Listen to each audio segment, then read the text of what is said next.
In this problem, we are to simplify and write the trigonometric expression here in terms of sines and cosines. The right-hand side of this equation is just telling me that I need to work on this expression here until I get it down into a form 1 over some function whose input is x. So when I get my answer to look like 1 over some equation here, I can write whatever that equation is in the answer box. For starters, I need to write everything in terms of sine and cosine because the directions tell me to. However, that's actually really good advice to always try that first in a trig problem. It doesn't always work, but it's good advice.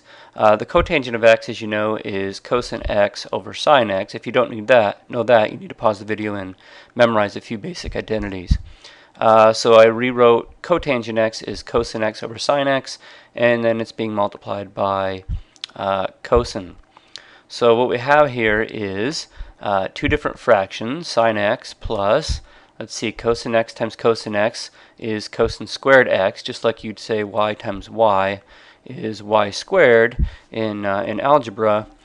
Cosine x times cosine x will be cosine x squared. So it could be written this way, just like you write y times y is y squared. You could write cosine x times cosine x is cosine x squared. However, we don't write it that way, or we can. We oftentimes, to avoid use of parentheses, have a more shorthand way of writing it, and we write it this way, which somehow in students' mind becomes that the x is being squared, not the cosine. So try not to make that mistake. So at any rate, moving right along, you don't ignore that for a while. I have that over sine x. So this is the deal. We have two different fractions, but we're supposed to write an answer as a single fraction. This is just a mathematician's way of saying, I want you to write your final answer as a single fraction and keep working on it until you get it of the form 1 over some equation with the letter x in it. So we're not there yet. We don't have a single fraction in this form, 1 over some equation. So remember back when you had two different fractions with unlike denominators. This denominator is a 1, this denominator is sine x. How did that play out? So suppose you had, say, a half plus a third. You were told you had to find a least common denominator. It turns out you don't need to do that. You could always just find a common denominator. Sometimes I almost find it's more work to find the least common denominator in a problem than it is just to do a common denominator. So a common denominator can always be found by multiplying your two denominators. So 2 times 3 is 6. In this problem, it would be just 1 times sine or sine. So if you remember how that works, if you wanted the denominator to be, say, 6, the rule was you would multiply the bottom here by 3 to make the denominator 6, but that would only be made legal if you multiplied the numerator by 3 as well, thus multiplying by the number 1. And then the idea would be that you had have 3 6 here. Here you'd multiply top and bottom by 2. You'd have 2 divided by 6. And then remember how adding fractions works. You add the numerators, but you do not add the denominators, meaning you're not going to get 12 down here. You're just going to copy the 6. So that's what's going on here, except without numbers, you're using equations. So to find a common denominator, I'm going to let's change colors. So anything in red is me adding something to the problem.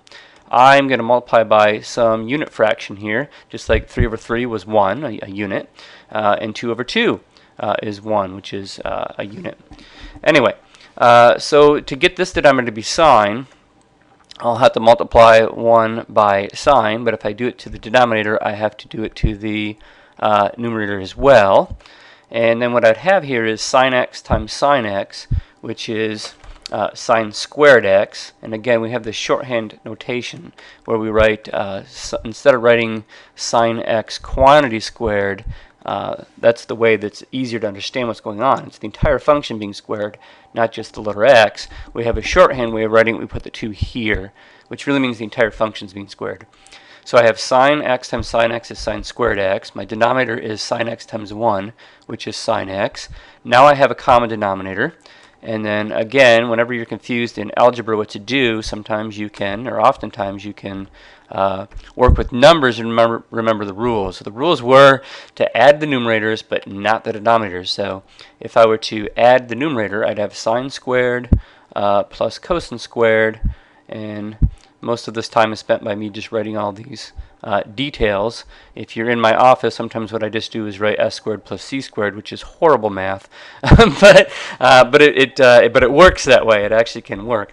Anyway, we have sine squared plus cosine squared, and then remember, you don't add the denominators. You don't say 6 plus 6 is 12, so you don't say sine x plus sine x is 2 sine x.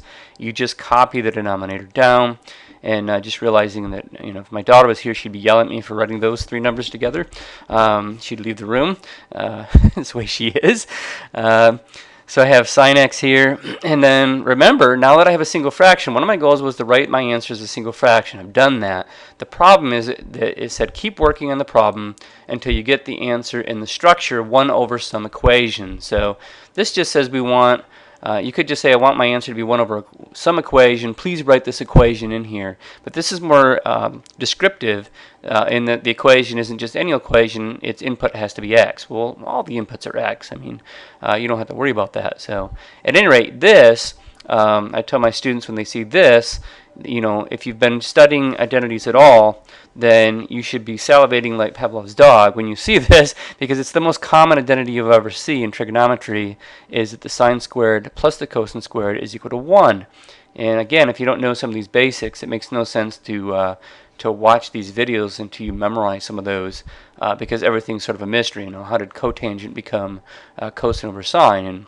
And I'm sure there's videos that explain why that works, but eventually you just have to know it by rote. Anyway, so this is the number 1, and my denominator have sine x. So now this makes sense, but trying to make sense of this at the beginning of the equation is confusing some students. Like, what am I supposed to do there?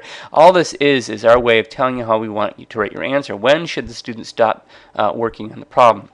You should stop working on the problem when you get the answer 1 over some equation, and I've done that. My answer is 1 over sine x, so to grade you, we have to say, well, did they get the right equation? Did they get sine x as opposed to some other trig function like cosine x or something? So your equation would be then sine x, and this is what that's saying. So what is that equation? It's 1 over some function of x. What was it? Well, that is a function of x.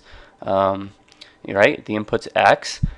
So we would write f as the name instead of sine. So the function that works is sine x. You would type that in. And then sometimes, I believe, if I remember right, Math S makes you put parentheses around the x. So if you write sine x and hit enter and it does not give you credit, perhaps you need parentheses and then and try it from there. So longer video than I anticipated. It actually is a simple problem. A lot of it is just reminding you how to solve, or add fractions with unlike denominators. Most of it was actually pretty straightforward. So hopefully this helped.